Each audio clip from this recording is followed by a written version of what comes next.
माता की जय श्री राम, जय श्री राम, जय निषाद राज, जय निषाद राज। आज के संकल्प दिवस में इस पूरे कार्यक्रम के संयोजक और आयोजक उत्तर प्रदेश सरकार में मेरे वरिष्ठ सहयोगी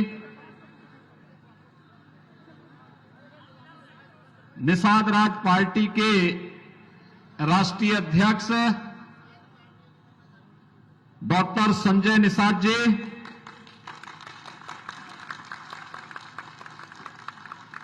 लोकप्रिय सांसद श्री कमलेश पासवान जी,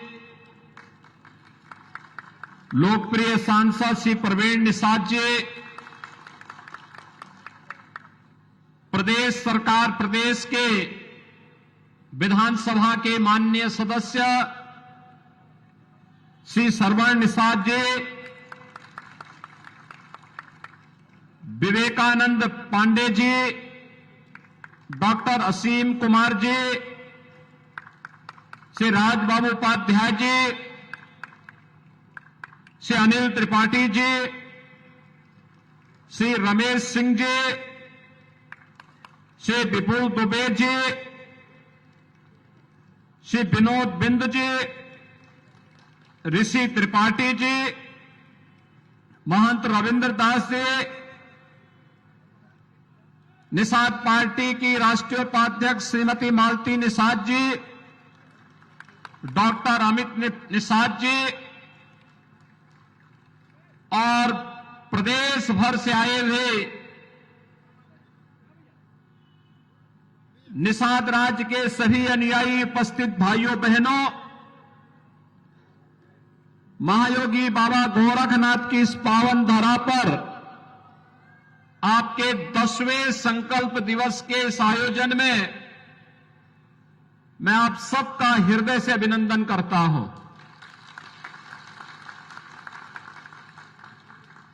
मुझे बहुत अच्छा लगा कि मकर संक्रांति की पूर्व संध्या पर निषाद राज के अनुयायी राम राज्य के जिस संकल्प के साथ आगे बढ़ रहे हैं, तो भाइयों बहनों, आपका वह संकल्प भी बहुत शीघ्र साकार रूप लेने की ओर अग्रसर हुआ है।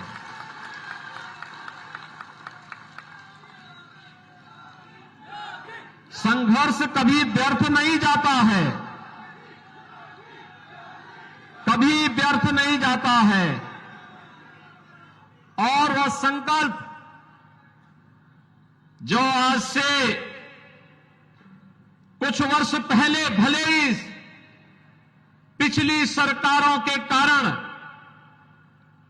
निर्दोष निषाद नौजवानों को जबरदस्ती गोलीकांड का शिकार बनाती रही हो, लेकिन संघर्ष आज एक बार फिर से निषाद, मल्ला, माझी, केवट या इससे जुड़ी हुई जितनी भी जातियां हैं, इन सब जातियों को उनका पूरा हक दिलाने के उस संकल्प को आगे बढ़ाने का जो निषाद राज पार्टी और भारतीय जनता पार्टी का संकल्प है, उस संकल्प को जब साकार रूप प्रदान करने की कार्रवाई चल रही है, तब उत्साह अत्यंत आवश्यक है और उस उत्साह के लिए आप सब आज एकत्र हुए हैं। मैं इसके लिए आप सबको हृदय से धन्यवाद देता हूं। भाइयों बहनों, आज ही सुबह आदरणीय प्रधानमंत्री जी ने दुनिया के सबसे लंबे रिवर क्रूज का शुभारंभ काशी की धरती से किया है। काशी से गाजीपुर, बक्सर, छपरा होते हुए वह रिवर क्रूज बिहार में प्रवेश करेगा। बिहार से झारखंड में, झारखंड से बंगाल में, बंगाल से बांग्लादेश में और फिर बांग्लादेश से ब्रह्मपुत्र होते हुए गुवाहाटी और डिब्रूगढ़ तक की यात्रा करेगा।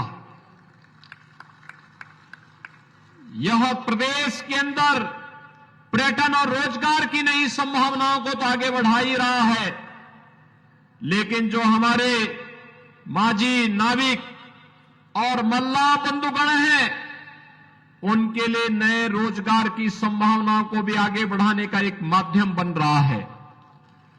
भाइयों बहनों, दुनिया जब आगे बढ़ रही है तो समाज के हर तबके को आगे बढ़ने का पूरा अधिकार होना चाहिए। हम आभारी हैं प्रधानमंत्री मोदी जी के। उन्होंने बिना भेदभाव के समाज के प्रत्येक तबके को आगे बढ़ने का भरपूर अवसर दिया।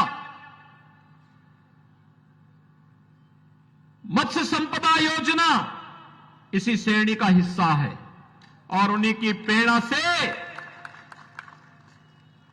श्रृंगवेरपुर में हजारों वर्षों की इस विरासत को साकार करने के लिए भगवान श्री राम और निषाद राज की गले लगी हुई एक बड़ी प्रतिमा की स्थापना का कार्य अंतिम चरणों में चल रहा है। कभी उस क्षेत्र में कुछ लोगों ने कब्जा कर लिया था, निषाद राज का नाम पूरी तरह हटा दिया गया था, लेकिन 2017 में प्रदेश में जब सरकार बनी तो सरकार ने वहां पर निषाद राज के उस पार्क के निर्माण के साथ डबल इंजन की सरकार ने जब कार्य प्रारंभ किया तो भाइयों बहनों, आज वहां पर न केवल हजारों वर्षों की निषाद राज की परंपरा और विरासत, बल्कि भगवान राम और निषाद राज की मैत्री का वह स्थल एक बार फिर से साकार हो रहा है, जब भव्य प्रतिमा की स्थापना का कार्य वहां पर अंतिम चरणों में चल रहा है।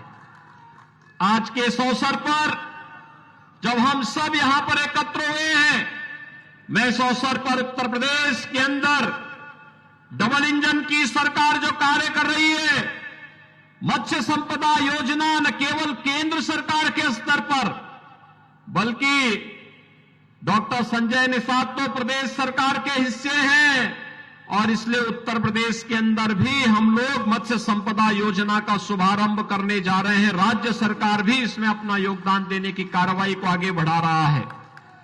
प्रदेश के अंदर हम लोगों ने पहले ही इस बात को सुनिश्चित किया है, गांव के तालाब हो या अन्य जो भी ऐसे कार्य होने हैं, उनमें मत्स्य पालकों के पट्टाधारकों के लिए भी प्राथमिकता निषाद, बिंद, केवट, मल्ला, माझी या इनसे जुड़ी हुई जातियों को प्राथमिकता के आधार पर इसे प्राप्त होना चाहिए और राज्य सरकार इसे पहले ही पालन कर चुकी है।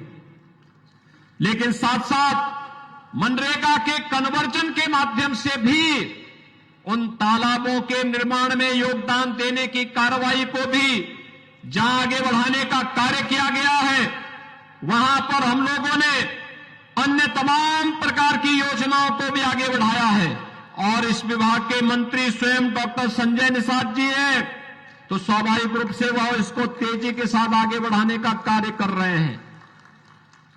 अभी एक नया प्रस्ताव और आ रहा है, निषाद राज बोट सब्सिडी योजना भी है।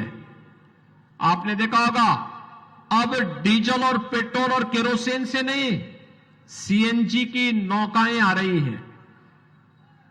वाराणसी में अकेले वाराणसी में 1600 ऐसी नावों को सीएनजी के साथ जोड़ करके फ्री में एक सारा किट उन्हें उपलब्ध करवाया गया है और आज वहां पर लोग बेहतरीन रूप से इस कार्यक्रम के साथ जुड़ रहे हैं। हमारा प्रयास है कि पूरे प्रदेश भर में हम इन योजनाओं को जहां आगे बढ़ाएंगे, वहीं मछुआरा समुदाय को जहां भी आवश्यकता पड़ेगी वहां पर उन्हें मत्स्य योजना के अंतर्गत, निषाद बोट सब्सिडी योजना के अंतर्गत हम प्रदेश सरकार के बजट में भी हम लोगों ने धनराशि की व्यवस्था की है और इस व्यवस्था के अंतर्गत उन्हें सुविधा का लाभ उपलब्ध करवाने का कार्य भी किया जा रहा है। आज आप सब जान रहे हैं ये नया भारत है। प्रधानमंत्री मोदी जी के नेतृत्व में नया भारत किसी के साथ कोई भेदभाव नहीं करता है। हर उस नागरिक को जिसके पास आवास नहीं, उसे प्रधानमंत्री आवास योजना या मुख्यमंत्री आवास योजना का लाभ प्रदान करने की कार्रवाई हो। जिसके पास शौचालय नहीं, उसके घर में एक शौचालय बनाने की कार्रवाई हो। जिसके पास बिजली का कनेक्शन नहीं, उसने बिजली का कनेक्शन देने की कार्रवाई हो। और कोरोना जैसी महामारी के दौरान हर गरीब को फ्री में राशन की सुविधा उपलब्ध करवाने का कार्य हो। भाइयों बहनों, ये इसलिए हो पा रहा है क्योंकि जनता के प्रति संवेदनशील सरकार आई है। आज कोई शोषण नहीं कर सकता, अन्याय नहीं कर सकता, किसी गरीब का उत्पीड़न नहीं कर सकता, किसी गरीब की संपत्ति पर जबरन कब्जा नहीं कर सकता, बहन बेटियों की इज्जत पे कोई जबरन हाथ डालने का दुस्साहस नहीं कर सकता है।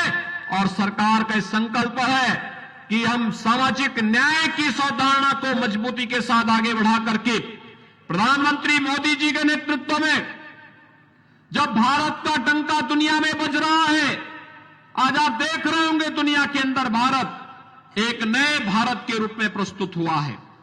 वैश्विक मंच पर भारत की नई प्रतिष्ठा बढ़ी है। एक और आंतरिक मोर्चे पर विरासत का सम्मान के बाद श्रृंगवेरपुर में निषाद राज और भगवान राम की मैत्री की भव्य प्रतिमा स्थापित हो रही है। काशी में बाबा विश्वनाथ का धाम पूरे वैभव के साथ देश और दुनिया को आकर्षित कर रहा है।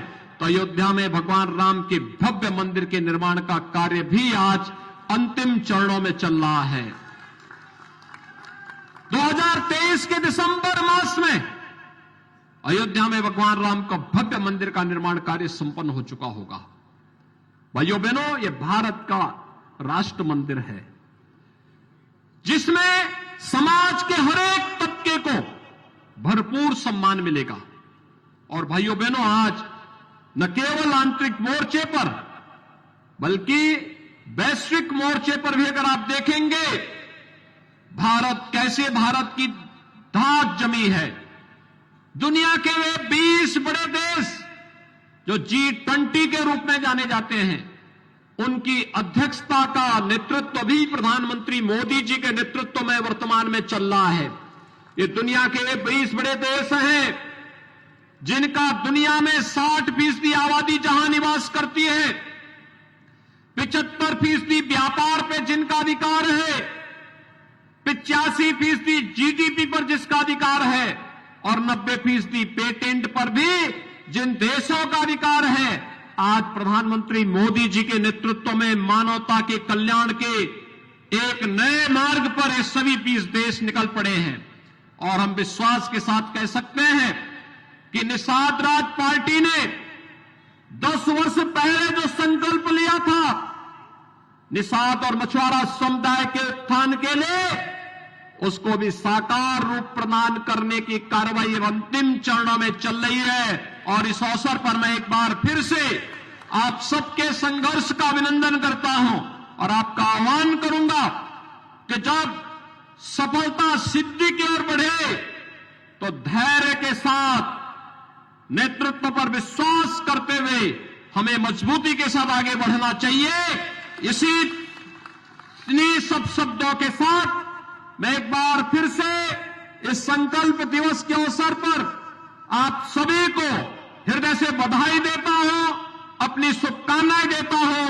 मकर संक्रांति की मंगलमय शुभकामनाएं भी आप सबके प्रति व्यक्त करता हूं और वाणी को देता हूं विराम। जय जय श्री राम। एक बार जोरदार करतल ध्वनियों के साथ माननीय मुख्यमंत्री जी के लिए जोरदार तालियों से स्वागत होना चाहिए। साथियों, जोरदार तालियों के साथ, जोरदार तालियों के साथ स्वागत होना चाहिए।